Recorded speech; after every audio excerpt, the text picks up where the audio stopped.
చిత్తూరు జిల్లా నగిరిలో అక్రమంగా ఇసుక తరలిస్తున్న లారీలను నగిరి పోలీసులు రెవెన్యూ సిబ్బంది కలిసి పట్టుకున్నారు. కొంతమందితో చేతులు కలిపి రాజంపేట ఇసుక రీచ్ నుంచి ఇసుక తరలిస్తున్నారని చెప్పారు. లారీలో ఇసుక నింపి పైన డస్ట్తో కవర్ చేసి తరలిస్తుండగా 7 టిప్పర్లను పట్టుకున్నామని అన్నారు.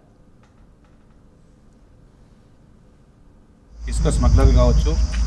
అదేవిధంగా నగరి చుట్టుపక్కల నగరి పట్టణంలో కొంతమందితో చేతులు కలిపి తమిళనాడు ప్రాంతం మనకు బార్డర్ కావడంతో దాన్ని వాళ్ళు అడ్వాంటేజ్గా తీసుకొని అన్నమయ్య జిల్లా రాజంపేటలో ఇసుక రీచ్ నుంచి ఇసుకను తీసుకొని వచ్చి నగరి మండల పరిధిలో ఉన్నటువంటి వేలనుకో స్టోన్ క్రషర్లో తీసుకొచ్చి పెట్టుకొని ఎవరికి అనుమానం రాకుండా రాత్రిపూట ఇసుక మీద డస్ట్ని కవర్ చేసేసి డస్ట్ రూపంలో తమిళనాడుకి తీసుకుపోయే విధంగా స్మగ్లింగ్ చేస్తున్నట్లుగా గుర్తించడం జరిగింది.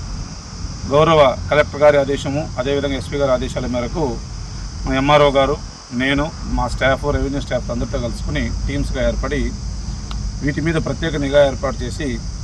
ఈరోజు ఎర్లీ మార్నింగ్ 5:30 AM గంటలకి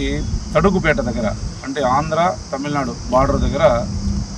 ఏదైతే ఇప్పుడు 7 టిప్పర్లు ఒకదాని వెనక ఒకటి 7 టిప్పర్లు